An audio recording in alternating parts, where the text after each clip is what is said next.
माँ बगलामुखी कौन है, क्या है?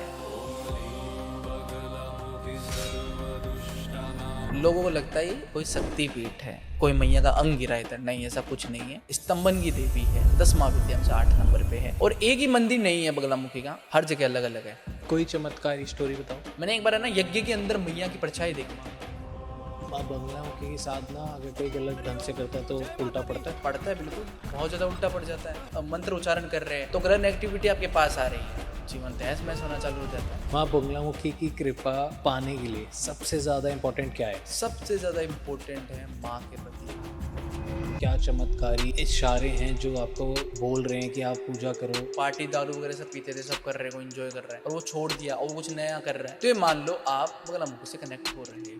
आपने क्या चमत्कारी चीज़ें ऐसी देखी हैं, महसूस करी हैं, शायद हम लोग यकीन ही ना करें? इम्पॉसिबल चीजें भी पॉसिबल है। पता नहीं लोगों को भी लगा मैं फेक बोल रहा हूँ, पर ये मान लो वो बंदा लाश बन गया था। ऐसा ऐसा चमत्कार हुआ, वो खुद से बैठा। अब हम बात करते हैं कोई ऐसी तंत्र की। ये होता है जब 3 दिन अंबुबाची मेला आता है, उस वक्त सारे अघोरे निकलते हैं नीचे गुफाओं से और वो बोलते हैं वो और शक्तिपीठों से मिलती है। रियलिटी बता रहा हूँ, जो भी है आप मानोगे नहीं ये चीज़। तो मैंने एक ऐसा व्यक्ति देखा, वो अपने चेहरा नहीं दिखाते, पर मैंने बाय मिस्टेक उनका चेहरा देख लिया। उसका पूरा चेहरा जला। आपको डर नहीं लगा? 3 दिन बीमार हो गया मैं एक और बात बताता हूँ आप यूट्यूबरों के लिए। जाने के बाद उस बंदे ने क्या करा, एक तांत्रिक को लात मार दी। वो तांत्रिक कुछ भी नहीं बोला। उसके बाद उस यूट्यूबर के साथ ऐसे इंसिडेंट होने लगे जो उसने कभी सोचे भी नहीं थे। अगर खुद प्रवेश नहीं कर सकते मंदिर में, क्यों नहीं कर सकते? वो अपना नॉर्मल जीवन त्याग कर ऐसी चीज़ें करने लग जाता है जो कि वाजिब नहीं होती है। नर मांस खाते होता है वो। कुछ ऐसे गोरी होते हैं जो कि पॉजिटिविटी के लिए नहीं करते, नेगेटिविटी के लिए करते हैं। जो मंदिर में जाते हैं ना गोरी, देवी को काबू में कर लेते हैं। वो इतनी पावर होती है उनके पास। आपको मालूम है, एक बात बोलूँ तो बताओ। हनुमान जी ब्रह्मचारी नहीं है?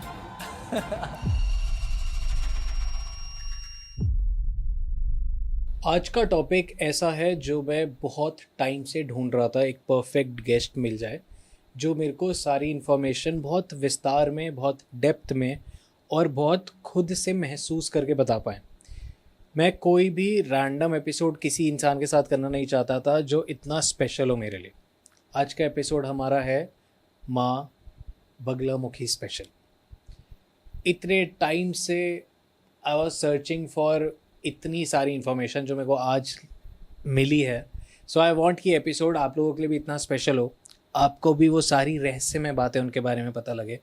अगर आप फर्स्ट टाइम ये इन्फॉर्मेशन जान रहे हो तो आपको पूरा 0 से 100 तक हम कोशिश करेंगे कि आपको सब कुछ समझ आए कि ये देवी जो हैं ये एक्चुअली है क्या और ये क्या क्या आपकी ज़िंदगी में क्रिएट कर सकती है। कितनी, जैसे बोला जाता है कि दुश्मनों का नाश सर्वनाश कर सकती हैं। I want to know everything और इस एपिसोड में आपको ये सब मिलने वाला है। कैसे हो आप? बहुत बढ़िया। जय माँ कामाख्या। जय माँ कामाख्या। आई वॉन्ट, आप पहली बार चैनल पे आ रहे हो, बिल्कुल। तो आप प्लीज़ थोड़ा सा अपने बारे में बताइए ऑडियंस को, उसके बाद मैं सवाल पूछूंगा आपसे।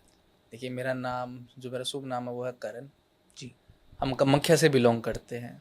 हमारी जो पूरा फैमिली है, पीढ़ी दर पीढ़ी है, दादाजी, परदादाजी, मैं, मेरे पिताजी, हम सब कामाख्या से बिलोंग करते हैं।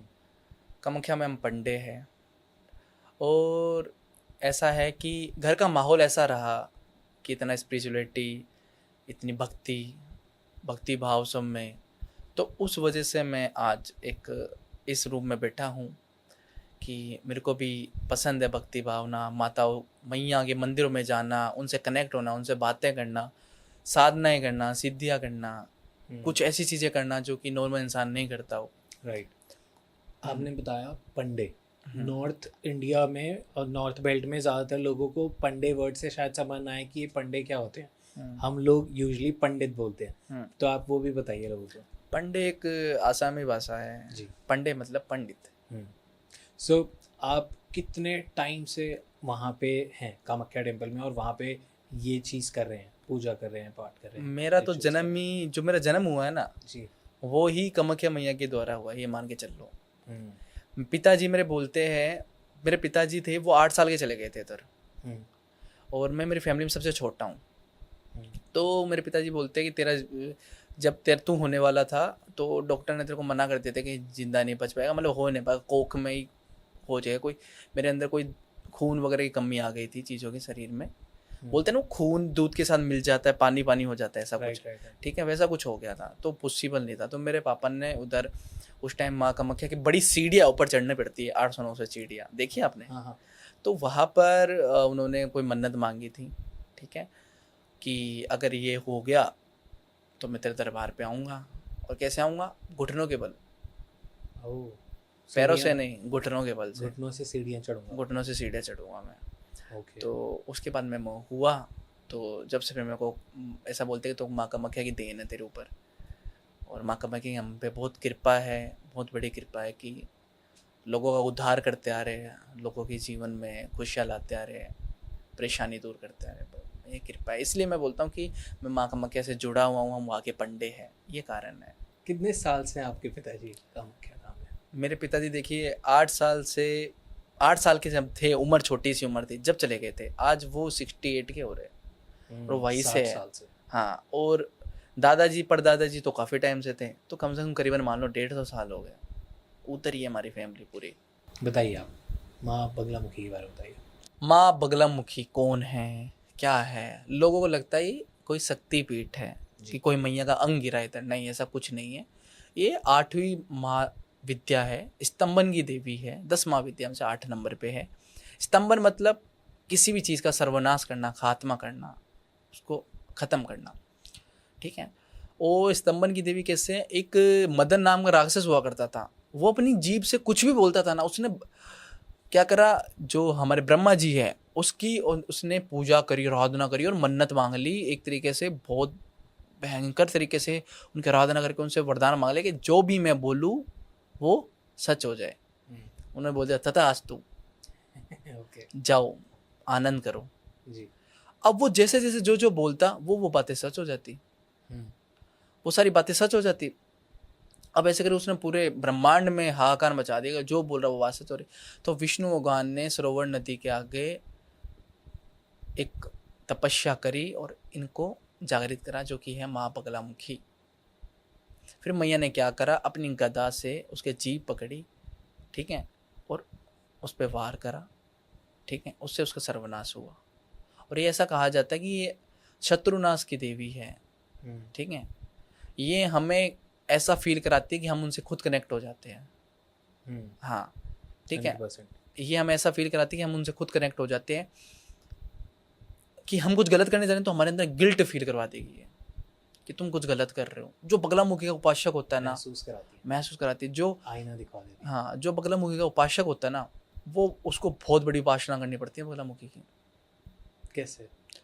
क्योंकि ये देवी सबसे पहले तो जो इसको साक्षात किसी ने बुलाया है, विष्णु जी। वो भी एक तरीके से क्या किया है उन्होंने भी क्या किया है, उपासना तो की है ना, तभी तो ये प्रकट हुई है। अब कोई हर एक नॉर्मल बंदा अगर इनकी उपासना करने जाएगा ना, तो उसको बहुत खुद से ज़्यादा कर सकता है, पर कम से कम उसको बहुत टाइम देना पड़ेगा, बहुत सी चीज़ों को त्यागना पड़ेगा, घर बार को त्यागना पड़ेगा इनकी उपासना करने के लिए, अगर कुछ जीवन में हासिल करना है तो, ठीक है। दूसरी बात ये, आपको हर जगह ऐसा आपकी परेशानियां भी लगेगी, आप वो चीज़ें छोड़ दो, कि अगर एक बार ये साथ देने लग जाए तो आप जीवन में आपका कुछ भी काम हो हल होने लग जाता है, कोई भी परेशानी वो हल होने लग जाती है, ठीक है। और एक ही मंदिर नहीं है बगलामुखी का, एक ददिया में है मध्य प्रदेश के अंदर, एक नलखेड़ा वाला है, एक ये कांगड़ा वाला है, एक गुवाहाटी के अंदर भी है, ठीक है, हर जगह अलग अलग है। अब जो ददिया वाला है ना जी, उसको वो मेनली माना जाता है कि जो जिनके कोर्ट के केस चल रहे हैं, ठीक है, जिन पर परेशानियां चल रही है, कोर्ट केस हो गया, घर वालों से दूर हो रहे हो, वाइफ हस्बैंड के बीच झगड़ा हो रहा है, उस बीच में ददिया वाले की बहुत बड़ी मान्यता है कि इन चीज़ों के लिए वो बहुत बड़ी पूजी जाती है, ठीक है। और रही दूसरी बात, जो नलखेड़ा वाली है वो है कालरात्रि माता। ये होता है ना तंत्र, उन काल जादू, उनका बहुत बड़ी देवी है वो, पूरी उनकी ज़्यादा जो उपासना वो रात्रि के वक्त ही होती है। आप गए हो वहाँ मंदिर में? नलखेड़ा वाले में, हाँ जी गया हूँ मैं। वहाँ का कैसे हो रहा होता है, क्या होता है? देखिए कैसा रहता है, रात के टाइम का तो उधर का अलग ही ऑरा रहता है, अलग ही फील होता है। मैं पता क्यों गया था कि एक मेरा कोई क्लाइंट था, वो बहुत ज़्यादा परेशान था, बहुत ज़्यादा दुखी था। अब हमसे क्लाइंट जुड़ते हैं क्योंकि वो बेचारे परेशान रहते, दुखी रहते, दर दर की ठोकरें खा लेते हैं कि कोई काम बनता नहीं है, और फिर आके हमसे वो जुड़ते हैं। तो मैं उसके लिए गया था। उसके लिए मैं इसलिए गया था, वहाँ पर मेरे को उसका यज्ञ करवाना था, हवन करवाना था, ठीक है। और उसका हवन इसलिए था कि ऐसा हो गया था कि उसकी वाइफ ने उसको बिल्कुल बेसहारा कर दिया था। उसको एकदम सब कुछ अपने नाम करवा लिया, प्रॉपर्टी वगैरह सारी चीज़ें करवा ली नाम, ठीक है। फिर उसको बेसहारा कर दिया, फिर वो उसे डिवोर्स मांगने लगी। पहले तो प्यार में करके फिर उसको कर लिया, आज की जो चल रही है चीज़ें, ठीक है। फिर मैं वहाँ पर उसके लिए गया था, फिर वहाँ पर मैंने उसका यज्ञ कराया, ठीक है, सब कुछ कराया कि इसकी वाइफ बदली क्यों है, कोई ना कोई तो शत्रु होगा जिसने इनकी वाइफ को बदला है। तो उसका शत्रु का नाश करने के लिए मैंने यज्ञ करवाया। वहाँ मेरा 7 दिन का यज्ञ चला। तो 7 दिन मैंने यज्ञ हुआ। यज्ञ होने के बाद वो जो उनके उस लड़के के इंसान की प्रॉब्लम चल रही थी, वो चीज़ उसकी प्रॉब्लम सही हुई, उसकी वाइफ बिल्कुल वापस उसकी लाइफ में आ गई। बट वो 7 दिन मैंने ऐसी ऐसी चीज़ें देखी है वहाँ पर। क्या क्या? ये मान लो एक बार मैंने क्या करा, वहाँ पर मैं कोई एक मीठा भोग लेकर गया, मैया को लगाया। वो मीठा भोग वहाँ पर थोड़ा पता नलखेड़ा के साइड जंगल भी पड़ता है, गए हो आप? नहीं नहीं। थोड़ा जंगल एरिया है वहाँ पर। वो भोग लगा दिया मैंने। वो भोग लगा के ऐसी जगह पर जहाँ पर जानवर वगैरह नहीं आते हैं, ठीक है, जानवर वगैरह नहीं है, नॉर्मल है, इंसान वगैरह भी रहते हैं, ठीक है। तो वहाँ पर वो भोग लगा के मैंने वो भोग वहाँ पर रखा, है ना। हर टाइम में भोग रखता हूँ। वो भोग आधा खाया जाता है और आधा छोड़ दिया जाता है, हर बार? हर बार। अरे वाह। आधा खाया जाता है, आधा छोड़ दिया जाता है। अब एक बार बताओ, कोई जानवर उसको खाएगा तो पूरा ही खा जाएगा, लेके चला जाएगा उसको साथ में, है क्या? कोई भूखा भी बेचारा होगा वो भी लेके चला जाएगा। पर वो आधा खाता आधा छोड़ के चला जाता है, आधा खाता आधा छोड़ के चला जाता है। तो इससे फिर मेरे को एट द एंड मेरे को एक दिन पता चला कि वो कोई इंसान ही लेकर जा रहा है, कोई अघोरी रहता था उधर, वो लेकर जा रहा है वो चीज़। ओके। हाँ, अघोरी साधना करते। अघोरी पता है क्या करते? अघोरी खुद प्रवेश नहीं कर सकते मंदिर में। हाँ, ये भी मैंने बहुत सुना है। क्यों नहीं कर सकते? और वो कामाख्या टेम्पल में भी ऐसे मेरे पास आए थे, हमने पॉडकास्ट भी किया था एक उनके साथ, तो वो बोले कि हमारे को अंदर जाने की अनुमति नहीं है। अघोरी प्रवेश नहीं कर सकता। अघोरी इसलिए प्रवेश नहीं कर सकता क्योंकि वरुण जी, अघोरी जो होता है ना, वो अपने शारीरिक मानसिक पारिवारिक जीवन सब छोड़ देता है, त्याग देता है, ठीक है। अघोर साधना ऐसी होती है, वो शमशान भूमि में जाकर बैठता है, बैठ कर वहाँ पर अपना सबको जीवन त्याग देता है। अब वो जब वहाँ पर जाकर बैठता है ना, तो वो अपना नॉर्मल जीवन त्याग कर ऐसी चीज़ें करने लग जाता है जो कि उसके लिए वाजिब नहीं होती है, ठीक है। जैसे कि मदिरा, मांस, नर मांस खाते हैं, बताओ वो। और जो आपके सामने अगर आपके बोल रहे हो आप, जो आपकी लाइव आके अघोरी बैठा है, वो अघोरी था ही नहीं। अघोरी से आप मिल ही नहीं सकते हो। अघोरी से मिलने के लिए आपके अंदर वो पोटेंशियल होना चाहिए। उनकी आंखों से आंखें नहीं मिला सकते आप। महाकुंभ हुआ था, पहले अघोरी का वो हुआ था, स्नान हुआ था। जो सबसे पहले अघोरी स्नान कर गया वो चला गया, वो उधर नहीं रुका। अघोरी को क्यों स्नान कराते? पहले कोई नॉर्मल इंसान भी कर सकता था, क्यों? पीएम कर देता अपना जाके, सीएम कर लेते। पर वो चीज़ है कि उनसे कोई मिलाप नहीं कर सकता है, क्योंकि वो ऐसे अपने जीवन बिताने लग जाते, उनको ये नहीं पता कि मेरे सामने मनुष्य है, मेरे सामने कोई पशु है, मेरे सामने कोई औरत है, उनके लिए सब एक बराबर है।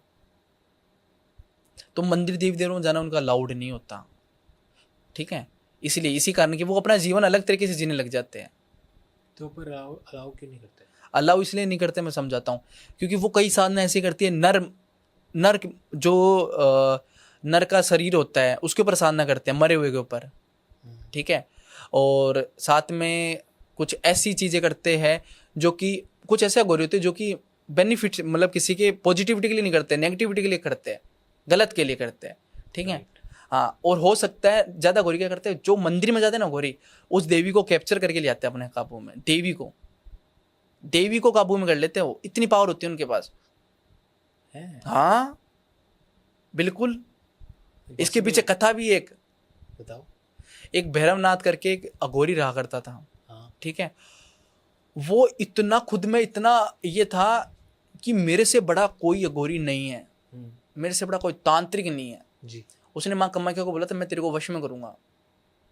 हाँ, ये सुना है क्या आपने? हाँ, बताओ पर आप। हाँ, कि मैंने, उसने बोला मैं कुछ नहीं है ये ताकत, मेरे से बड़ी ताकत कोई है नहीं इस दुनिया में। सीढ़ियाँ बनवाने वाला? नहीं, मैं बताता हूँ बताओ। कि मेरे से बड़े इस दुनिया में कोई ताकत नहीं है, मैं कैप्चर करूंगा इसको, मैं बांधित करूंगा, मेरे जैसे मैं बोलूँगा वैसे चलेगी मैया, ठीक है। तो बहुत बहुत ज़्यादा तप करा, बहुत ज़्यादा तप करा, नर बलिया दी, 100 200 नर बलिया दी, मनुष्य की बलि दी, नर तो समझ गया मनुष्य, पशु पंछियों की दी, जानवरों की दी, सबकी दी बलिया काबू में करने के लिए। ऐसी ऐसी प्रक्रिया करी, एक साथ 100 अघोरी बिठाए, 100 अघोरी एक साथ बिठाए, ठीक है, क्यों कि बस हमारे काबू में हो जाए। और फिर एक वक्त ऐसा है अमावस्या का वक्त, और वो वक्त आप मानोगे वो कब का था, जब वो 3 दिन पट बंद होते हैं उसी वक्त आया था वो वक्त, अमावस्या का वक्त। अब बोला ओ अब 3 दिन पट बंद हो गए, अब उसको पता कि भाई अब मैं अंदर कर सकता हूँ, मंदिर में प्रवेश कर सकता हूँ। वो चला गया, उधर जाके उसने करी साधना, ठीक है। एक बोलते हैं कि घोर घोर षड्यंत्र, घोर षड्यंत्र है ना, घोर षड्यंत्र को पहले तो कोई इंसान नहीं देख सकता। दूसरी बात, घोर षड्यंत्र बनाया जाता है तब ही जब हम बहुत बड़ा काम करें जो कि सोच ही नहीं सकते, जैसे कि ईश्वर को हम अपने काबू में करना चाहते हैं। ये बातें कलयुग की नहीं है, कलयुग में तो इतना पावर ही नहीं है, ये बातें पुरानी है, ठीक है। तो उसने बैठ के वहाँ पर साधना करी, हवा में उड़ने लगे, वो हवा में उड़ने को उनकी पूरी साधना हुई। फिर एक वक्त आ गया था बस उनको कैप्चर ही करना था, उस वक्त मैया ने उसको साक्षात दर्शन दिए अपने नव रूप में, और उसको ऐसा फील कराया कि तू ये जो कर रहा है गलत कर रहा है। और फिर उसको आसरा दिया कहाँ पर, जो अंदर गुफा है ना, मैं आपको बता रहा था, उस अंदर गुफाएं में उसको आसरा दिया कि तू आज से ऐसे मेरा भक्त माना जाएगा। तो आपको पता कामाख्या के बाद भैरव जी की पूजा होती है, पता है, इसलिए। तो ये अघोरी लोग कोशिश करते हैं आज के कलयुग में, अगर जो आपके आंखें सामने अगर बैठ कर माला पहन के, इनकी नहीं बट जो एक्चुअल हूँ, एक्चुअल लोग करते कोशिश, आज भी कर रहे हैं, बहुत जने कोशिश कर रहे हैं कि वो माँ को ही साथ लें, माँ को साथ ले। क्यों? क्योंकि ना मेरे पास ऐसे केसेस तो है बहुत ज़्यादा, आप मानोगे नहीं। जैसे आप हो वरुण जी, आप बेचारे दुखी हो, परेशान हो, मंदिर जा रहे हो, सब जगह जा रहे हो, पर आपका कोई काम नहीं बन रहा। अब आप क्या करो, अब किसी भी अघोरी को फ़ोन कर दो या कुछ भी कर दो।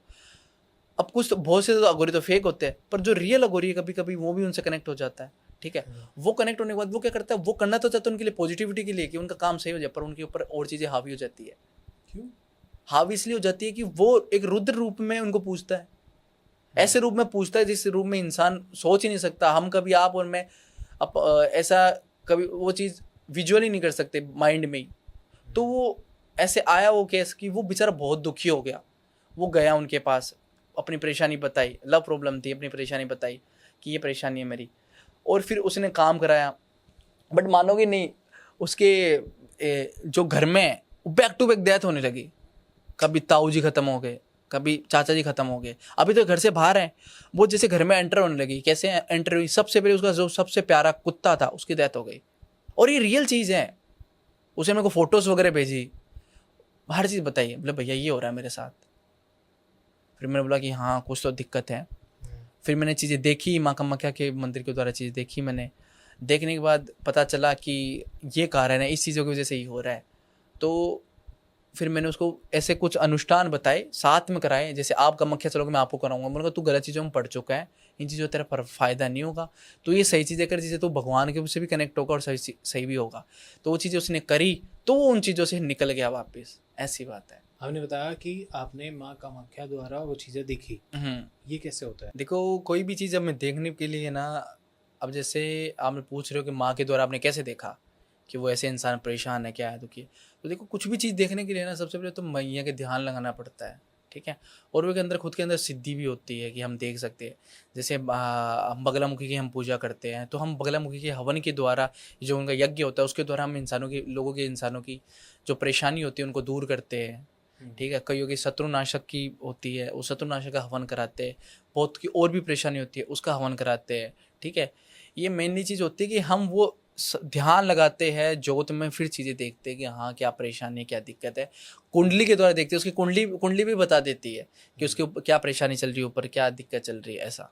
इस पॉडकास्ट में आगे बढ़ने से पहले I would like to introduce Milav to you guys. Milav एक ऐसा इनिशिएटिव है, एक ऐसी ट्रैवल कंपनी है जो आपको सारे धार्मिक स्थानों पे लेके जा रही है। ये आपको वृंदावन, मथुरा, बरसाना से लेके काशी, अयोध्या, जो भी आप जाना चाहते हैं, जहाँ भी आप जाना चाहते हैं, मिलाव आपको वहाँ पे लेके जा रहा है। मिलाव का एक सिंपल सा मीनिंग है मिलना, मिलाव करना, मीट योरसेल्फ थ्रू डिवाइन। आप अपने आप से मिले, पर उससे पहले आप अपने भगवान से मिले। भगवान से मिलने के बाद ही आप मिलते हैं। जैसे अर्जुन को कृष्ण जी मिलने के बाद अर्जुन मिला था, तो ऐसे ही आपको मिलाव आपसे मिलवाएगा भगवान के द्वारा। मिलाव को और ज्यादा जानने के लिए, मिलाव से जुड़ने के लिए आप नीचे डिस्क्रिप्शन में डिटेल्स देख सकते हैं। वहाँ पे आपको सारी ट्रिप्स के बारे में पता लग जाएगा। नेक्स्ट मिलाव कहाँ लेके जा रहा है, कब लेके जा रहा है, क्या है, सारी डिटेल्स आपको सब पता लग जाएगी। और मैं भी आपके साथ ट्रिप पे आऊंगा। तो जुड़िए मिलाव से and enjoy this episode, enjoy dot talks Hindi podcast. Subscribe कर लेना। बहुत सारे लोग अचानक से महसूस करने लग जाते हैं कि उनकी लाइफ में ना माँ बगलामुखी का बुलावा आ रहा है, या खिंचाव महसूस हो रहा है, या बहुत ज़्यादा अट्रैक्शन हो रही है, या फिर वो रिसर्च करने लग रहे हैं। ये पॉडकास्ट भी शायद इसलिए देख रहे हैं कि वो और जानना चाहते हैं, वो और जानना चाहते हैं। अब तक उनकी लाइफ में कोई इतना इम्पैक्ट नहीं था, पर एकदम से इतना खिंचाव महसूस क्यों हो रहा है माँ की तरफ सबको? देखिए, बगलामुखी जो है ना, वो ये मान लो आप, वो हमें नया जीवन देती है। समझो आप, जो हम बुराइयां कर रहे हैं ना, उसको रोक देती है, हमारे मन में एक नई ऊर्जा पैदा करती है।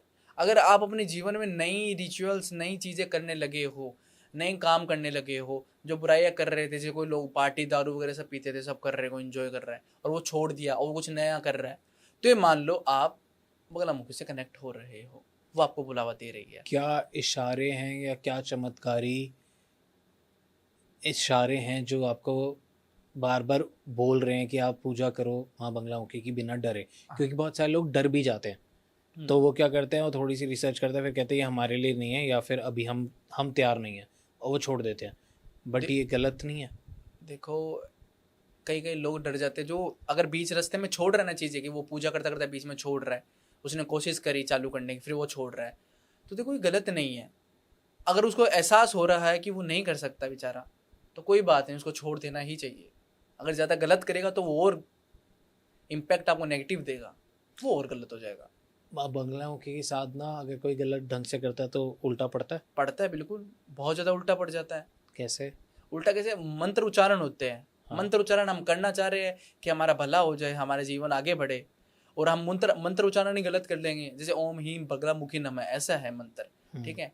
अब लोग बहुत गलत बगल मुखी ऐसे करके बोलते हैं लोग, ठीक है, और वो गलत मंत्र उच्चारण कर रहे हैं, तो गलत नेगेटिविटी आपके पास आ रही है, और वो पास आ रही, वो आपके जीवन में आने स्टार्ट कर देती है। अगर जीवन में आपके आने उसने स्टार्ट कर दिया, तो फिर जीवन तहस महस होना चालू हो जाता है। क्या सबको साधना करनी चाहिए माँ बगलामुखी की? सब कर सकते हैं, कोई दिक्कत नहीं है, पर अगर आप साधना कर रहे हो तो ऐसा नहीं है कि आप ये मान के चलो साधना करते करते और कुछ गलत चीज़ें करने लग जाओ। या तो साधना कर रहे हो तो साधना ही करो, साधारण इंसान भी साधना कर सकता है, और कोई बहुत बड़ा इंसान होता है जैसे तांत्रिक वगैरह होते हैं, वो तो करते ही है साधना, बगलामुखी उपासक बोलते हैं उनको, ठीक है। और दूसरी बात, जो नॉर्मल इंसान साधना कर रहा है, तो उसको अपना पारिवारिक जीवन बदलना पड़ेगा, इंसान वाला जीवन उसको बदलना पड़ेगा, हर चीज़ उसको, गंदी चीज़ें, वस्तु वगैरह छोड़नी पड़ेगी। आप कैसा महसूस फील करते हो बगलामुखी से? देखिए, माँ बगलामुखी की ऐसा है कि वहाँ पर हम मंदिर में जाके बैठते, अभी मैं रिसेंटली जाकर आया हूँ हिमाचल, कांगड़ा देवी जी, तो हम वहाँ पर जाकर बैठते तो ऐसा फील होता है कि हमें कुछ तो एक अच्छी चीज़ जीवन में अच्छा चीज़ हमें हासिल हो रही है, एक पॉजिटिविटी हासिल हो रही है, ठीक है, कि हम कुछ गलत चीज़ें छोड़कर आए और कुछ अच्छी चीज़ों की तरफ आए। माँ बगलामुखी की कृपा पाने के लिए सबसे ज़्यादा इम्पोर्टेंट क्या है? मंत्र जाप, भक्ति, या फिर नियम? सबसे ज़्यादा इम्पोर्टेंट है माँ के प्रति भावना, भक्ति भावना। अगर भक्ति भावना ही नहीं है तो कहाँ से मंत्र जाप करोगे, कर लोगे? कुछ लोग बस परेशानी सॉल्व करने के लिए, मैंने देखा, मैं ये क्यों कह रहा हूँ, क्योंकि लोग ना एस्ट्रोलॉजर के पास जाते हैं, एस्ट्रोलॉजर कुंडली देखता है और बोलता है कि ये इतनी बार ये नाम जाप कर लो, या इतना बार ये मंत्र जाप कर लो और तुम्हारा काम हो जाएगा। वो लोगों का कोई इतना कनेक्शन नहीं होता, पर सिर्फ अपना काम निपटाने के लिए, निकलवाने के लिए वो ये करने लग जाते हैं, which I feel that's very nonsense. बहुत अजीब बात है, पर लोग उस इंटेंशन से करने लग जाते हैं। अब बहुत सारे लोगों को मैंने ये देखा है, जो आइडिया शायद मुझे पसंद नहीं आता, बट आप बताना ये सही है या गलत है, कि जो लोग कोर्ट केस में फंस जाते हैं, जो लोगों का बहुत ज़्यादा दुश्मन बनने लग जाते हैं, शत्रु हो जाते हैं, चाहे वो पड़ोसी ही पड़ोसी का दुश्मन बन गया हो, घर के आसपास कलेश हो रहा हो, पार्किंग को लेकर कलेश हो रहा हो, कुछ भी हो रहा हो, दुश्मनी किसी से भी हो रही हो, तो वो तब माँ बगलामुखी की बहुत पूजा करना स्टार्ट कर देते हैं, उनसे जुड़ना स्टार्ट कर देते हैं, साधना करना या ये सारी चीज़ें करने की कोशिश करनी स्टार्ट कर देते हैं। अब यहाँ पे वो भाव कहाँ आएगा? अब एक बात बताओ मेरे को, आप एक छोटी सी बात समझाता हूँ। हम्म, सबसे प्रथम तो ये सतयुग नहीं है, द्वापर नहीं है, त्रेता नहीं है, क्या है ये? कलयुग। जब जिसकी नीड पड़ती है तब तब वो क्या आता है? याद आता है। पॉइंट है। अगर नीड ही नहीं पड़ेगी तो कैसे याद आएगा? ठीक है। दूसरी बात, ये जो उसके जीवन में आना चालू हो जाता है ना, शत्रु का परेशानी, घर पे कलेश, ऐसा लग रहा है कि हमारे जीवन में बहुत सारी परेशानी आ रही है, तो वो मैया का संकेत ही है। संकेत है मैया के वो, कि अब आप मेरी उपासना करना चालू करो, आपको जरूरी है, आप थके हुए हो, बहुत ज़्यादा हारे हुए हो, अब आपको मेरी उपासना करनी चाहिए। पर वो उपासना भी करते हैं तो गलत तरीके से करते हैं। अगर वो आज मेरे से कनेक्ट होंगे, कोई की इंसान के जैसे कोर्ट केस चल रहा है, शत्रु उसके झगड़ा चल रहा है ना, और कोई शत्रु नाशक को, उसको अपने शत्रु को करना चाहिए कि वो अपने शत्रु उसको छोड़ के चला जाए, शांति रहे घर में, कोई और परेशानी हो, प्रॉपर्टी की परेशानी रहती है, ठीक है, बिजनेस का बहुत ज़्यादा लोग जाते हैं, बिजनेस की परेशानी रहते हैं। अब वो लोग मेरे पास आके मेरे को बताते हैं कि हाँ हमें पूजा करनी है, तो मैं उनको मेनली बताता हूँ कि आप बगलामुखी पूजा करो। पूजा कैसे करोगे? उनका हवन होता है जाके वहाँ पर, वो हवन अकेले जाके नहीं कर सकते, साथ लेकर हमसे कांटेक्ट करना पड़ता है, फिर हम साथ में उनके बैठ के करते हैं वो चीज़ें, ठीक है। और कभी भी बगलामुखी साधना अकेला नहीं कर सकता इंसान, कभी भी। पंडित जरूरी ही है, गुरु के साथ। गुरु के साथ। क्यों? क्योंकि माना जाता है कि बगलामुखी एक ऐसी देवी है जिनकी हम साधना कर रहे हैं तो हमको सब कुछ मिल सकता है, अपरंपार। और अगर हम गलत तरीके से कर रहे हैं तो हम रंग के भी बन सकते हैं राजा से।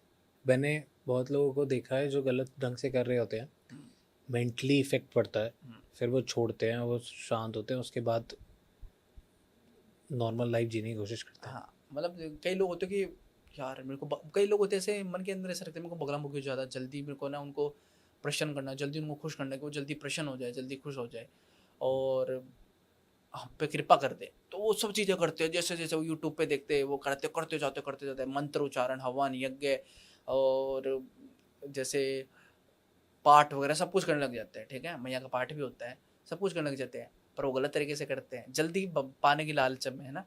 तो फिर जब सारी चीज़ें और ख़राब होने लग जाती तो बोलते हैं कि अब हम नॉर्मल तरीके से जाके हाथ जोड़ के मैया को खुश कर लेंगे। तो भैया तुम पहले ही चीज़ कर लेते हैं, तुमको इतना एक्स्ट्रा ऑर्डिनरी बनना क्यों है कि नहीं? माँ पीताम्बरा भी बोला जाता है उन्हें। माँ पीताम्बरा इसलिए बोला जाता है क्योंकि मैया को पीला वस्त्र बड़ा पसंद है। आज हम भी पीला वस्त्र धारण करके बैठे हैं। मैया पीला वस्त्र इसलिए मैया को इतना पसंद है क्योंकि मैया एक शक्ति की देवी है, एक नई ऊर्जा की देवी है, और यहाँ पर एक बुराई पे अच्छाई की जीत है, ठीक है। दूसरी बात ये मान लो कि कहा जाता है कि मैया आपके जीवन में जो गलत भावना आती है उसे रोक देती है, रोक देती है, खत्म कर देती है। जैसे शत्रु की जीभ काट देती है। हाँ, अब जैसे शत्रु है, वो जीभ से बोलता था, जीभ पकड़ के उसे काट दी। अब वो कुछ बोल सकता है पर वो कुछ गलत नहीं बोल सकता। उनका स्वरूप कैसा है? उनका स्वरूप बड़ा अलौकिक है जी। हाथ में गदा है, ठीक है, और पीले वस्त्र धारण कर रखे हैं। कहीं ना कहीं वो थोड़ा सा हम कनेक्ट कर सकते हैं, माँ लक्ष्मी जैसी है, पर माँ लक्ष्मी से वैसे सौम्य रूप है। हाँ, वो रौद्र रूप है बगलामुखी का, माँ लक्ष्मी रौद्र रूप में नहीं है। हाँ, ठीक है, वो चीज़ है। पर पीला वस्त्र धारण कर रखा बड़ा अलौकिक है। एक बार दर्शन करते तो बड़ा मन खुश हो जाता है कि हाँ अभी मैं रिसेंटली जाकर आया था तो मुझे बहुत अच्छा लगा वहाँ जाकर। जी। शास्त्रों में क्या लिखा है उनके बारे में? देखो, शास्त्रों में उनके बारे में ऐसा लिखा है कि जब 10 महाविद्या में एक ये ऐसी देवी है, हाँ, 10 महाविद्या में एक 8 नंबर की ऐसी देवी है जो कि एक प्योरनेस के लिए जानी जाती है, एक वैदिक तरीके से जानी जाती है। अब जैसे तारा है, माँ काली है, कमला है, छिन्नमस्ता है, ये क्या है, क्या है, रौद्र रूप नहीं है क्या? सबके बलिया चढ़ रही, सब कुछ ही हो रहा है, ठीक है। बट ये एक ऐसी देवी जो शांति रूप में मानी जाती है। यहाँ बलि नहीं चढ़ती? चढ़ती है, बहुत से अघोरी चढ़ाते हैं। हाँ हाँ, पर ये चढ़ती है नलखेड़ा वाले में। इनको कौन कौन सी बलियां चढ़ती हैं, किन किन चीज़ों की? मेनली इनको चढ़ती है बकरे की, हम्म ठीक है, पर वो भी गुप्त तरीके से, लाइव कुछ नहीं। यहाँ पर अगर आपका प्रसाद चढ़ रहा है तो वो भी पीला चढ़ेगा प्रसाद, पीली चक्की, वही प्रसाद चढ़ेगा, ठीक है। पर जो नलखेड़ा वाली है वो एक माना जाता है कि वो एक रात्रि की देवी है, वो रात्रि में उसमें बहुत सारे काम कार्य होते हैं, वही बगलामुखी है, पर उसको अलग उसको काली के रूप में पूजा जाता है, मैं इतना कह सकता हूँ आपको। हाँ, मेरा यही सवाल था कि आपने 4 मेजर मंदिर बताए, 4 मेजर मंदिर में आपने 4 अलग अलग सेग्रीगेशन बताया, ये सेग्रीगेशन कैसे हो रहा है? देखो ये परंपरा चलती आ रही है, ठीक है, परंपरा समझते हो आप, ये परंपरा चलती आ रही है। कुछ देवियों का, कुछ जो ऋषि मुनि थे उन्होंने ऐसे उनकी स्थापना करी है कि हाँ, कोई एक तांत्रिक ने स्थापना करी है नलखेड़ा वाले की, ठीक है, तंत्र विद्या के माध्यम से, और कई ऋषियों ने वो अलग अलग तरीके से उनकी स्थापना हुई है, तो अलग अलग तरीके से उनकी पूजा मानी जाती है। जैसे कि पांडवों ने अलग अलग मंदिर अलग अलग पर्पस के लिए बनाया था, हर जगह पे अलग अलग तरीके से पूजा किया, बिल्कुल बिल्कुल, और फिर वही रीत चली आ रही है। बिल्कुल, तो ऐसे ही इसलिए अलग अलग तरीके से होते हैं, इसी तरीके से ये बात है। कुछ लोगों को डर लगने लग जाता है, मैंने देखा है बहुत सारे लोग अपना जब एक्सपीरियंस तजुर्बा बताते हैं कमेंट्स में या हमारे को मिलते हैं तब, कि वो भगवान से भी जुड़ रहे हैं पर भगवान से ही डर रहे हैं। वो माँ बगलामुखी के द्वार तक पहुँचे और अंदर जाने से पहले ही उनको घबराहट होनी शुरू हो गई, डर लगने शुरू हो गया। ऐसा क्यों होता है उनके साथ? ये मैं आपको एक चीज़ समझाता हूँ जी। आप मंदिर में गए जी, पूजा नहीं करना, आप ऐसे हाथ प्रणाम करके आ गए, एक ये होता है, इस तरीके से करके फिर इसको निकाल के इस तरीके से अगर आप प्रणाम करोगे ना उनको, तो क्या होगा कि मैं मेरा पूरा शीश, पूरा शरीर आपके आगे क्या कर रहा हूँ, झुका रहा हूँ। एक ये उतर है, इसमें हम पूरा शरीर नहीं झुका सकते, ये जब ये करते हैं मतलब पूरा शरीर की चीजें आ गई इसमें, ठीक है, हाँ, क्या हो गया मतलब ये निकल के फिर ऐसे करके ये तीन, ये चितली अंदर रह जाती है, ठीक है। इसका क्या मतलब पूरा शरीर में आपके आगे झुका रहा हूँ, समझ गए आप, कि मेरा पूरा शरीर में आपको त्याग रहा हूँ, आप ही मेरी देवी हो, समझे आप। तो उस चीज से उनको अगर वो कनेक्ट करेंगे ना तो वो उनसे डरेंगे नहीं मैया से। और अगर आप पलट पाप करके आ रहे हो और फिर मैया को पूजने जा रहे हो तो वो डर लगेगा, घबराहट होगी।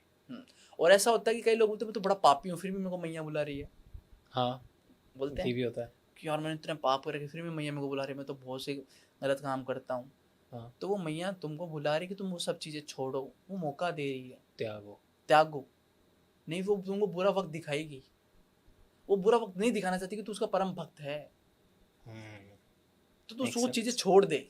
अच्छा एक बात बताओ, आपकी और मेरी सपोज लड़ाई हो जाती है, अब मैं भी भक्त हूँ माँ का और आप भी हो, पर आपको बहुत सारे रिचुअल्स, रीति रिवाज, नियम, शास्त्र सब आता है, मेरे को कुछ नहीं आता। आप भी बहुत गहरे भक्त हो, मैं भी बहुत गहरा भक्त हूँ, पर भक्त हम माँ के हैं और उनके बच्चे हैं। आप बहुत डेली रिचुअल्स करते हो, सब करते हो, मैं सिर्फ हाथ जोड़ देता हूँ और बस ऐसे बात कर लेता हूँ ज़्यादा से ज़्यादा। मैं ऐसी बात हाँ, मेरे को सिर्फ बात करनी आती है, मेरा यही है पूजा का तरीका। आपका ये भी है, प्लस आपको सारे रिचुअल्स आते हैं, भोग लगाना आता है, सब कुछ आता है। अब हम दोनों की अगर लड़ाई हो गई, हम दोनों अपने अपने वे से उनके पास गए और मदद मांगी, अब वहाँ पे माँ किसकी मदद करेंगी? माँ किसकी मदद करिए बड़ा यार टिपिकल क्वेश्चन, तो ठीक है, फंस गए है ना। जी बताइए, इसका भी आंसर है, जी बताइए। नहीं, इसलिए मैं पूछ रहा हूँ क्योंकि ये इम्पोर्टेंट है, बिल्कुल, क्योंकि ये बहुत है जी, बहुत ज्यादा है। अब इसका आंसर देखिए फिर मैं आपको एक चीज और बताऊंगा। हाँ जी, आप भी पूजा कर रहे हो, मैं भी पूजा कर रहा हूँ, सबसे पहले देखिए सही कर्म किसके खराब है, रिकॉर्ड निकलेगा, रिकॉर्ड निकलेगा कि कर्म किसके खराब है जी, ठीक, किस पर्पस से वो कर रहा है, ठीक है, कि ये इसने गलत करा है सही करा है, इसके पीछे इसका रीजन क्या था करने का, झगड़ा हुआ है कोई तो रीजन की वजह से होगा, वो उन रीजन के पीछे क्यों झगड़ा हुआ है, कौन गलत था कौन सही था, ठीक है। जाके बात आप भी बोलोगे मैया मेरे साथ उसने गलत करा, शत्रुनाशक हवन आप भी कराओगे मैं भी कराऊंगा, ठीक है, पर वहां पर वो चीजें देखी जाएगी कि गलत कौन है, भाव किसके गलत थे, गलत कौन करना चाहेंगे? और अगर आप भी गलत नहीं हो, मैं भी गलत नहीं हूँ, तो मैया कहीं ना कहीं अपना वापस जो अपने बीच में झगड़ा हुआ वो शांत करवा देगी। ओके, हाँ। अब अगर यहाँ पे सपोज मैं गलत हूँ, नहीं सपोज आप गलत हो और मैं गलत नहीं हूँ, और मैं बहुत बड़ा ज्ञानी हूँ, मैं और बहुत हाँ चीजों का नॉलेज है। आपने हवन करा दिया, आपने पूजा पाठ करा दी, मैं सही था पर मैंने कुछ कराया नहीं, प्रोटेक्शन भी नहीं कराई, कुछ नहीं कराया, माँ को बोला भी नहीं आपके बारे में कि मेरा ये शत्रु है और इनसे बचाओ, कुछ नहीं किया मैंने, और मैंने आपको सब कुछ और आपने हवन भी करा दिया, आपने ये भी करा दिया, तब क्या होएगा? मैं समझाता हूँ। जब मैं हवन कराऊंगा ना, तो सबसे पहले तो हवन की जो मुख्य अग्नि होती है ना, वो एक्सेप्ट नहीं होगी। वो हवन माँ तक पहुंचेगा ही नहीं अगर आप मैं गलत हूँ। हाँ, मैं गलत हूँ, यज्ञ में करा रहा हूँ ना, वो हवन की अग्नि एक्सेप्ट नहीं होगी। अग्नि एक्सेप्ट नहीं होगी, पहले मतलब सबसे पहले उसको अग्नि को यज्ञ करने के लिए पहले अग्नि दी वो लगानी पड़ती है कि फिर यज्ञ आरंभ होता है। ऐसा थोड़ी ना कि पेट्रोल डाला और यज्ञ आरंभ, ऐसा कुछ नहीं होता। मंत्रों से उच्चारण करना पड़ता है, फिर चीजें होती है। जो अग्नि उठती है वो मंत्रों से उठती है ना? मंत्रों से उठती है, ठीक। मैंने ये कामाख्या टेम्पल में देखा। हाँ, मंत्रों से उठती है वो। तो सबसे पहले तो वो उठेगी नहीं, वो बहुत मुश्किलों से उठेगी, तभी समझ जाना चाहिए कि बेटा तू गलत कर रहा है, कुछ यज्ञ का फायदा नहीं है तेरा। तो जो पंडित जी नाक रगड़ दो उधर ही कि गलती हो गई मेरे से। उल्टा पड़ता है? उल्टा तो पड़ेगा ही। हाँ। गलती करके आ रहे हो फिर आप ये चीजें कर रहे हो, तो वो चीज है ना। और अगर आप चाहते हो कि मेरे को फेवर करे ये चीज, तो आपको ये है, आपको मैया खुद को ऐसा फील करवाना पड़ेगा, मैया मैं सही हूँ, मैया मैं सही हूँ।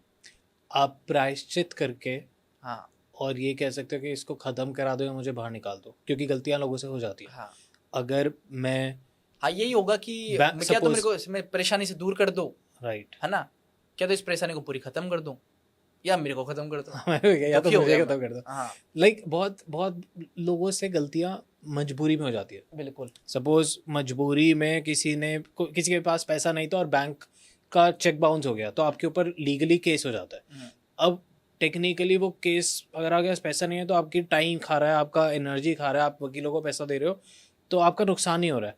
अब इन कोर्ट केसेस से भी बचने के लिए अगर आप पूजा करा रहे हो तो आपने करा तो गलत ही है, क्यों? आपको चेक देना ही नहीं चाहिए था, बाउंस होएगा तो।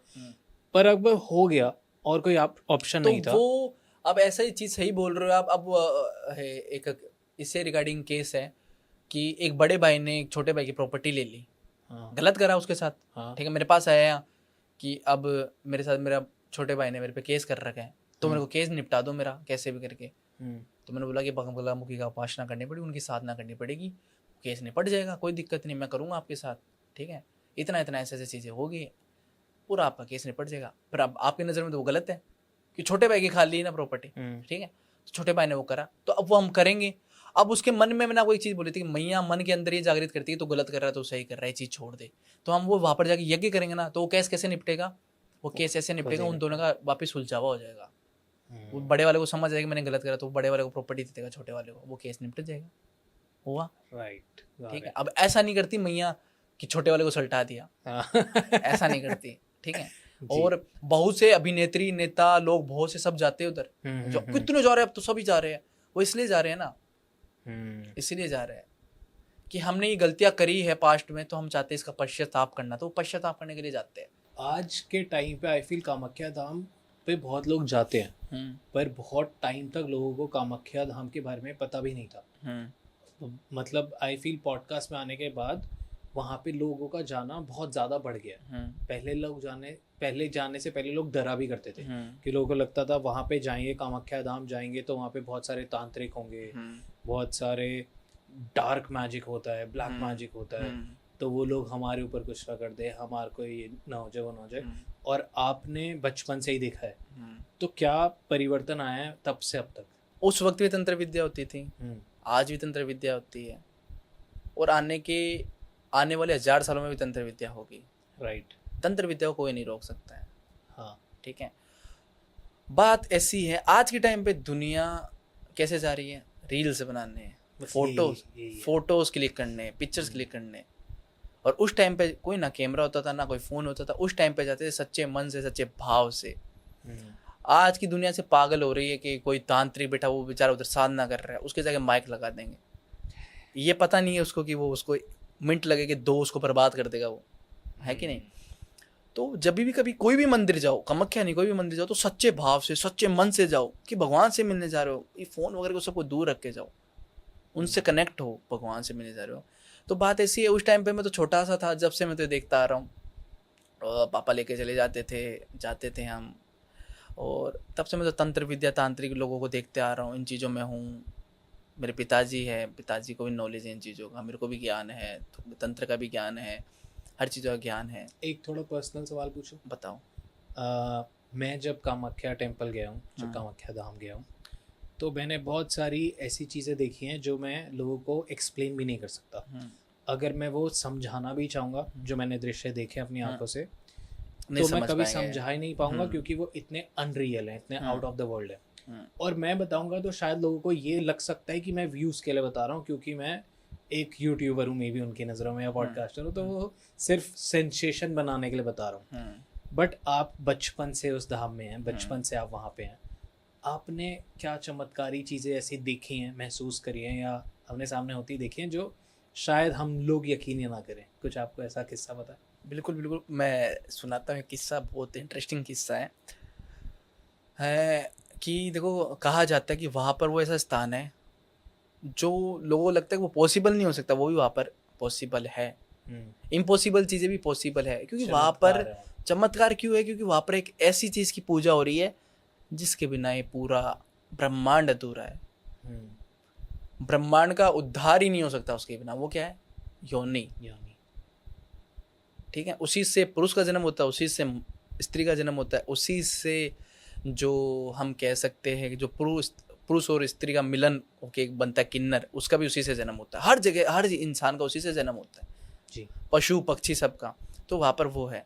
अब एक बार एक बात हुई थी, किस्सा हुआ था, छोटा था मैं तो, देखा है मैंने, मेरे को इतना याद नहीं, पर पिताजी मेरे को पता थे, तो छोटा था। ऐसा कहा जाता है कि एक अपनी एक माँ थी, ठीक है, वो काफ़ी टाइम से माता रानी की पूजा करती आ रही है, काफ़ी टाइम से मानती आ रही है। वो उधर की थी, वो लोकल्स थे। लोकल कैसे थे वो? जो वहाँ पर बाहर जाकर है ना, मार्केट है, हर चीज़ का मार्केट लगता है वहाँ पर। उनका फैंसी बाज़ार में मार्केट था खुद के कपड़ों का, ठीक है।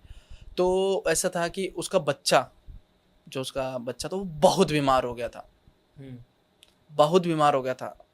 उसको बोला गया था, उसको पूरा ये हो गया कि वो डेड है, वो बच ही नहीं सकता। थोड़ी बहुत सांसें चल रही होगी, वो बच ही नहीं सकता, वो नहीं बच सकता, कोई पॉसिबिलिटी नहीं कि वो बच जाए। पर उसका मैया पे, भगवान पे इतना ज़्यादा बिलीव था कि वो गई डॉक्टर पास। उन्होंने, डॉक्टर ने जवाब दे दिया कि आप, वो क्या कर रहे थे, डॉक्टर बोले कि तुम इस हॉस्पिटल लेके जाओ, उस हॉस्पिटल लेके जाओ, आईसीयू में भर्ती करो, ये करो। वो पैसे ले रहे थे बेचारे से, और वो गरीब थे, पैसे हड़प रहे थे सारे डॉक्टर। तो वो थक गई। वो उसने उठाया बच्चे को और वो लेकर आ गए मंदिर में बाहर। उस टाइम पे क्या होता था, उस टाइम पे इतने ये नहीं होता था, इतने स्ट्रिक्ट नहीं होता था। उस मंदिर को, बच्चे को वो जो गर्भगृह वहाँ तक लेकर आ गई, ठीक है, क्योंकि उस टाइम इतना स्ट्रिक्ट नहीं होता था, उस टाइम पे भीड़ कम थी। और उसने इतना बोल दिया था कि उसने आके मैया को इतना बोला था कि मैं आज, मेरा आधा जीवन मैं तेरे को पूछती ही रहती हूँ, आधा जीवन मेरे को तेरे को पूजने में मैंने दे दिया। मैं हर वक्त तेरे लिए नाम लग देती कि मेरे पास मेरी माँ बैठी, मेरे को कोई नहीं चाहिए, मैया है, मैया देख लेगी, मैया मेरा सब कुछ कर देगी, मैया बैठी है, मैया बैठी है। और आज आपने ऐसी स्थिति कर दी है कि माँ को बेटे से दूर कर रहे हो आप। तो वो लेकर गई वहाँ पर। मैं ये, पता नहीं लोगों को भी लगा मैं फेक बोल रहा हूँ, पर ये मान लो वो बंदा मर चुका था। ये मैं मेरे बातों में कहना चाहता हूँ, मर चुका था एकदम, ऐसा हालत हो चुकी थी उसकी, ठीक है, लाश बन गया था ऐसा, ठीक है। तो बट वो चीज़, जब ऐसा चमत्कार हुआ कि वहाँ पर उसको वापस जीने की ऊर्जा मिली, वो खुद से बैठा, ऐसा नहीं कि उठ के दौड़ने लगा, ऐसा कुछ नहीं, वो खुद से बैठा, पानी मांगा उसने, वो बंदा पानी नहीं पी रहा था, बच्चा कुछ नहीं कर रहा था, पानी मांगा। फिर उसको भोग लगता है मैया का, ठीक है, भोग पता है किसका लगता है आपको? हाँ, माँ से मच्छी का भोग लगता है। उसने वो मांगा कि मेरे को माँ का प्रसाद लागे। तो जो लड़का पिछले 7-8 दिन से कुछ नहीं खा रहा, उसने वो भोग प्रसाद मांगा, पानी मांगा, ये करा। फिर उसके बाद थोड़े दिनों में वो बिल्कुल रिकवर हो गया। मतलब जहाँ पर आप हॉस्पिटल में गए हो, आधे घंटे पहले हॉस्पिटल में डॉक्टर बोल रहा है इसका बचना मुश्किल है, इसको ले जाओ, इसके पास इतना ही टाइम है। क्यों?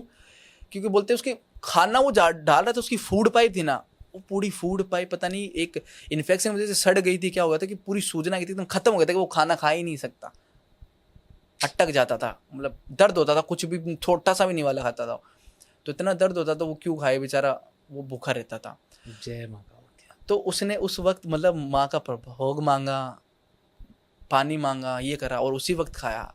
तो फिर उस दिन मैंने वो चमत्कार देखा कि हाँ ये चीज़ रियलिटी है। राइट, ये तो हुआ चमत्कार। हम्म अब हम बात करते हैं कोई ऐसी तंत्र की जो आपने देखा और महसूस किया हो कामाख्या धाम में। ये होता है जब 3 दिन पट बंद होते तब अम्बुबाची मेला आता है, आने वाला है 22 जून, चलो मेरे साथ आप। मैं आऊँगा इस बार पक्का। 22 जून से 26 जून तक का आता है। उस वक्त सारे अघोरी निकलते हैं नीचे से गुफाओं से, जो मैया के एक जो गर्भगृह है ना उनका, उसके अंदर जो पूजा होती है ना, उसके नीचे गुफा है, जो पत्थर की शिला है जिसकी पूजा होती है योनि के रूप में, उसके नीचे गुफा है। और वो बोलते वो और शक्तिपीठों से मिलती है, और शक्तिपीठों से वो मिलती है। कौन कौन से? जैसे कि मान के चल लो, एक अपना कोलकाता वाला है ना काली घाट, हाँ, उससे मिलती है। नीचे नीचे नीचे से गुफा है। Okay. और आज भी वहां पर साधक बैठ के साधना कर रहे हैं, आज भी निरंतर रूप से पिछले कई सालों से। और ऐसे वक्त वो निकल के बाहर आते हैं। अब मैं रियलिटी बता रहा हूँ, जो भी है आप मानोगे नहीं ये चीज़, पर जब छोटी सी उम्र में था, ठीक है, तो ये चीज़ देखी थी कि वहाँ पर एक रात के वक्त ना, जब ये 3 दिन बंद होते हैं पट, तो 3 दिन आते, वो तीसरे दिन वो प्रणाम करके फिर चले जाते वो, ठीक है। तो जब तीसरा दिन था, तो तीसरे दिन मैं पिताजी के साथ में घूम रहा था, उधर मैया के मंदिर में था, तो मैंने एक ऐसा व्यक्ति देखा कि वो आ रहा है मैया के, एकदम उसने शरीर काला कपड़े से ढक रखा है पूरा, ठीक है, क्योंकि वो अघोर के रूप में था, काले ढक रखा है। वो दिखने में ऐसा है कि हाँ अट्टा कट्टा है, कपड़े से लग रहा है। पर जब मैंने उसको, वो अपने चेहरा नहीं दिखाते, पर मैंने बाय मिस्टेक उनका चेहरा देख लिया, ठीक है। उस चेहरे में आप मानोगे नहीं, उसका पूरा चेहरा जला हुआ, पूरा चेहरा जला हुआ, और एकदम पतला चेहरा, पतला, जैसे उसने कई सालों से खाना नहीं खाया हो। वो चीज़ देखी, और वो चीज़ मैंने देखी एकदम सडनली, तो मैं तो शॉक हो गया कि ये क्या है। वो क्या था, वो अघोर तांत्रिक था जो गुफाओं में नीचे बैठे रहते हैं। आपको डर नहीं लगा? ये मान लो, मेरे को डर नहीं, क्या बात है इसमें, तो फिर भी थोड़ा सा ऐसे वियर्ड हो गया। अच्छा वियर्ड तो हुआ, उसके बाद मैं बीमार हो गया 3 दिन, 3 दिन बीमार हो गया मैं। फिर मैंने पापा को बोला कि मैंने ये देख लिया, तो पापा बोले कभी भी ऐसा वक्त हो ना, तो रात के वक्त जाने का नहीं होता, 3 दिन पट बंद होते हैं ना, तो ये निकल के आते हैं।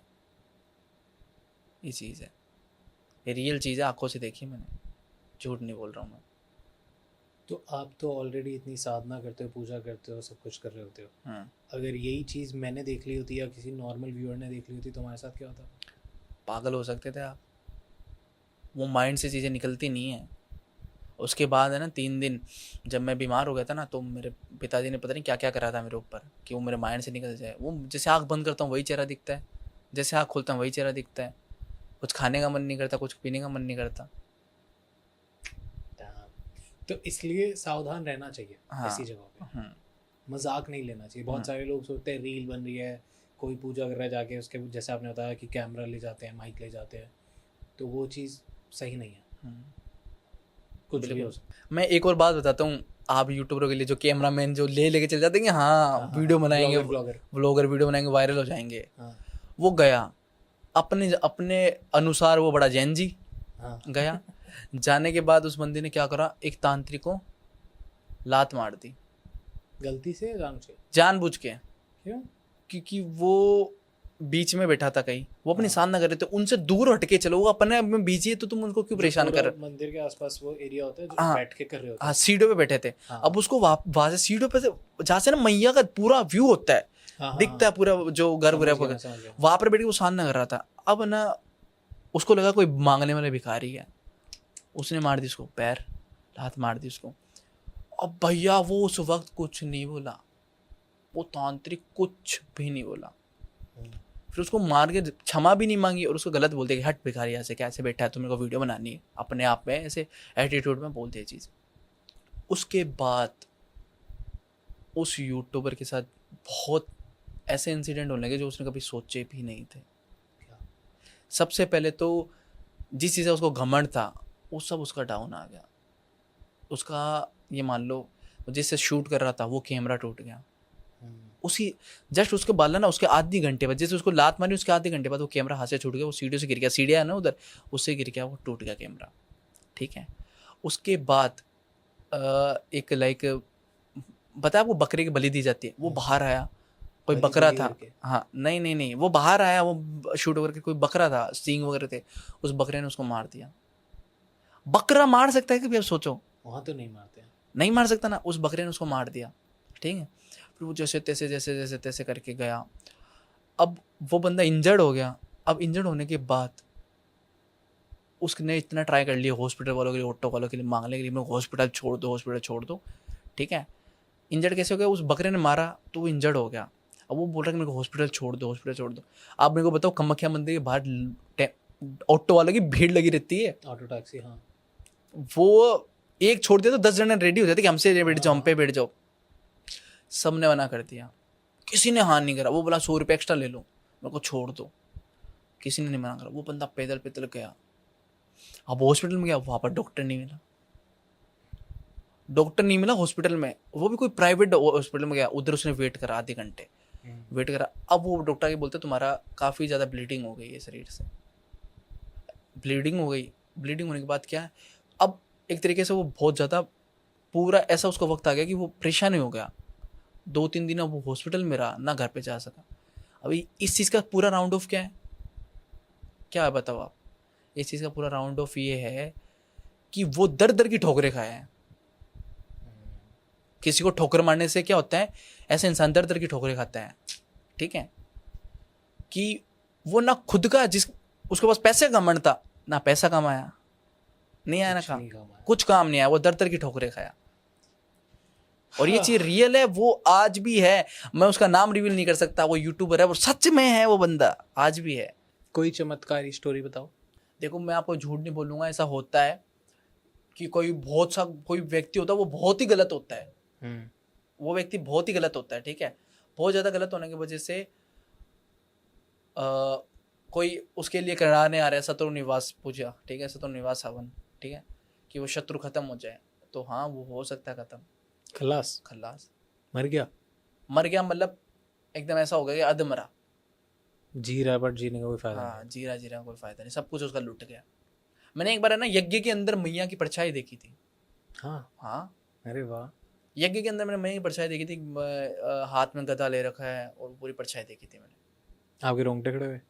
और वो कैप्चर नहीं कर पाया, मैं कैप्चर करता, यज्ञ के अंदर दिखी थी मेरे को। जब हम पॉडकास्ट शुरू नहीं किया था आपने एक बात बताई थी कि लोग भगवान से भी ऊब जाते हैं।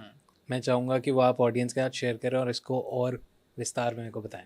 आप सुबह शाम भगवान को मांग रहे हो, पूजा कर रहे हो, पाठ कर रहे हो, हर एक चालीसा कर रहे हो, हनुमान चालीसा, शिव चालीसा, शनि चालीसा, सब कर रहे हो। सोमवार को शिव जी के, मंगलवार को बालाजी के, बुधवार को गणेश जी के, गुरुवार को बृहस्पति भगवान को केला खिला रहे हो, सब केले का प्रसाद लगा रहे हो, सब कुछ कर रहे हो ना। और शुक्रवार को लक्ष्मी मैया को मना रहे हो, शनिवार को वापस मना रहे हो, सब कुछ कर रहे हो। अब हो चुके दुखी कि मेरी लाइफ में कुछ नहीं हो रहा सही, बस भगवान मैं थक गया हूँ, ऊब जाते भगवान।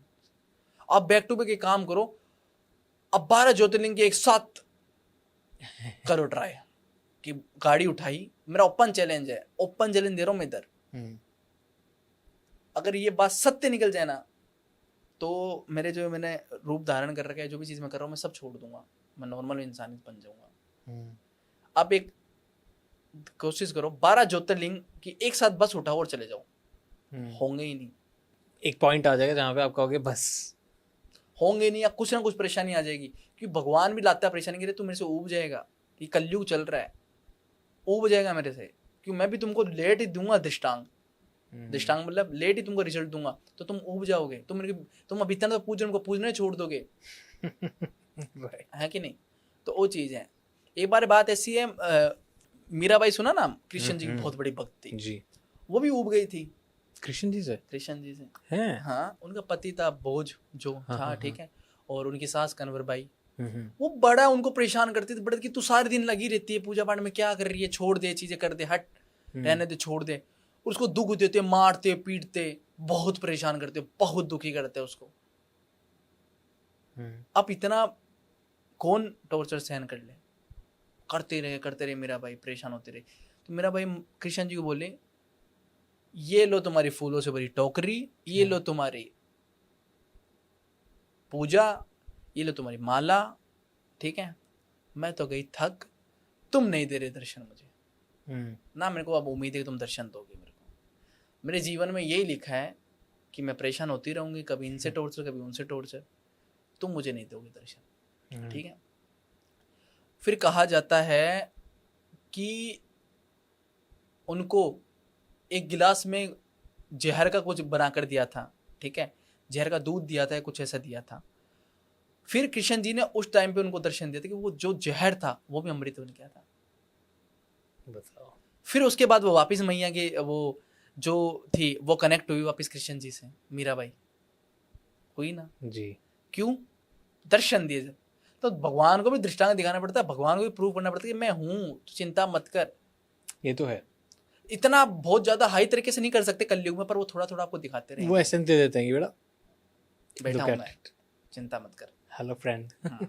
ये तो है, मेरे साथ भी ऐसा हुआ है कि जहाँ पे, और मजे की बात यह है जहाँ पे आप गिव अप करते हो ना वहीं पे वो आते हैं, वहीं पर वो उनको भी मजा आता है। उनको हार गया, हाँ, आ रहा हूँ मैं बेटा अब तू छोड़ दे, अब मैं संभालता हूँ। हाँ, वो अब मैं वाला आ रहा हूँ, होता रुक जा, बैठ तो आराम कर थोड़ा, तो बहुत थक चुका है। राइट। एक और मैं बताता हूँ। कौन? प्रहलाद का नाम सुना आपने? हाँ हाँ जो हाँ होलिका दहन करते हैं। जी उनका पिता था हिरण्यकश्यप जी। वो राक्षसों का राजा, बड़ा हाँ बहुत बड़ा राजा। वो बोले तू क्या पूज रहा है विष्णु को, छोड़, कुछ नहीं है, हाँ मैं हूं जो हूं, जी। मैं हूं राजा, मैं हूं महाराजा, कुछ नहीं है भगवान वगैरह। वो पूछता जा रहा, वो बचपन से पूछ रहा। एक दिन वो घने जंगलों में बैठा, उसके फ्रेंड्स फोन आए और वो भगवान विष्णु को बोल रहा कि मुझे ध्यान है कि आप नहीं आओगे, मुझे मालूम है आप नहीं आओगे मेरे से मिलने, ना मेरे को कभी आप अपने दर्शन दोगे, पर मैं तो एक पापी हूँ, मैंने तो एक ही माया रूप में जन्म लिया, आपने मेरा जन्म ऐसी जगह दे दिया है, फिर भी मैं आपको पूछता रहता हूँ कि आपने मेरे को एक जीव की तरह रख दिया है कि हर जगह दांत है, बीच में अकेली है, कभी भी कट सकती है, आपने मेरे को ऐसी जगह स्थान पे, ऐसी जगह पर मेरे को जन्म दिया आपने, तो आप मेरे को पता नहीं आओगे, आप क्यों आओगे मेरे से मिलने? तो वो ओप के उसने छोड़ दिया कि ठीक है मैं फिर भी आपको पूजूंगा, थक गया था, थकना बोलते बोलते, फिर भी मैं आपको पूजूंगा, क्यों, मैं तो मनुष्य हूँ, तो पापी हूँ, मैं आपको पूछता रहूंगा, एक उम्मीद लेकर। उसके बाद उसको चमत्कार दिखने चालू हुए।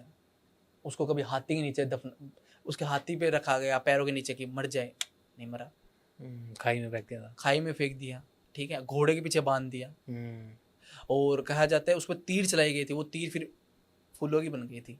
बताओ। और सबसे बड़ी बात, होलिका को जो उसकी बुआ थी उसको ये था कि ये कभी जल नहीं सकती, वरदान था, पर वो जल गई। उससे पता चलता है, और फिर वो आए निकल के खंबे के अंदर से, है कि नहीं? राइट। वो पता चलता है कि भगवान चमत्कार दिखाते हैं, वक्त लगता है। पर एक भक्त है जो आई गेस कभी नहीं उबा होगा आज तक नहीं। कौन? हनुमान जी। बिल्कुल बिल्कुल, जय श्री राम। उनका कांस्टेंट है। वो तो खुद ईश्वर थे, मनुष्य थोड़ी ना, वही तो कह रहा खुद हूँ ईश्वर थे। वो ईश्वर भक्त ऐसे बने जिन्होंने आई गेस कि अभी भी उनके दिमाग में, दिल में और मुंह पे यही होगा, जय श्री राम, जय श्री राम। बिल्कुल, वो कभी नहीं उबे। या आपको मालूम है, एक बात बोलूं तो जी, कभी कंट्रोवर्सी हो जाए, बताओ। हनुमान जी ब्रह्मचारी नहीं है, हैं? सही में? बिल्कुल। कैसे कैसे प्रूफ करोगे आप? ये बोला जाता है, आज अपनी रामायण अलग है, पर जी। थाईलैंड की रामायण में, उधर साइड की रामायण में ना ऐसा लिखा जाता है कि जब वह राम सेतु बना रहे थे, तो एक सुप्रिया नाम की एक जल परी थी, वो आती थी, नीचे से पत्थर निकाल के लेके चली जाती थी, आती थी नीचे से पत्थर निकाल के लेके चली जाती थी, ठीक है। और वो पत्थर निकाल के लेके चली जाती थी, तो परेशान हो गए वो, बोले ये कौन है, हमको राम सेतु बनाने नहीं दे रही है। तो उन्होंने क्या करा, उन्होंने उसको देखा, थोड़ा मोहक हो गए उनसे, हनुमान जी, हनुमान जी। मोहक हो गए हाँ बिल्कुल हैं? बिल्कुल। I am not sure but okay. देखो ये चीजें है, मैं कंट्रोवर्सी नहीं देता हूँ, पर चीजें है ही है, ठीक है। राइट। तो मैं क्षमा चाहता हूँ जो कोई देख रहा है, मैं बोलना नहीं चाहता हूँ, बट ये चीज है। आई वांट कि आप अगर ऐसा है हाँ तो प्लीज रिसर्च करके इसको कमेंट्स में बताएं कि हाँ ऐसा थाईलैंड की जो रामायण और उसमें है हाँ उसमें बताया गया है, हाँ। सब नहीं। तो फिर उन्होंने उससे शादी करी, ठीक है, कि हाँ कि मोह ओके। मोह हो गया उसे, फिर उसे शादी करी, शादी करने के बाद उसको अपनी टीम में लिया, फिर वो राम सेतु बनाया अपने हनुमान जी अपने हनुमान जी। नहीं। Okay, I want to like इस पे स्टडी करेंगे, बिल्कुल देखेंगे, और अगर ये सच है तो ये कितना कितना डीपली सर्च कितना है। अलग है यहाँ से, हम्म। क्योंकि यहाँ तो बिल्कुल अलग है। मैं क्षमा चाहता हूँ ये चीज के लिए, पर मैं बता रहा हूँ आपको। राइट। ऐसी और कोई बात है जो आपको लगता है कि किसी को नहीं पता? एक मंदिर है हाँ महादेव का, हाँ। उधर केकड़ा चढ़ता है, शिवलिंग पे शिवलिंग पे केकड़ा चढ़ता है? केकड़ा चढ़ता है। हैं? हाँ, गुजरात के अंदर, एक सूरत के अंदर रामनाथ घेला मंदिर है महादेव का। उसमें कहा जाता है कि जब राम सेतु बन रहा था ना, तो एक केकड़ा आया चल हाँ। के राम जी के पास, वो बैठ गया उधर जब वो शिव जी की पूजा कर रहे थे। हाँ तो वो बोला मैं भी इसमें सपोर्ट करूंगा। हाँ वो इतना सा केकड़ा, वो क्या बोला, क्या सपोर्ट करेगा तू?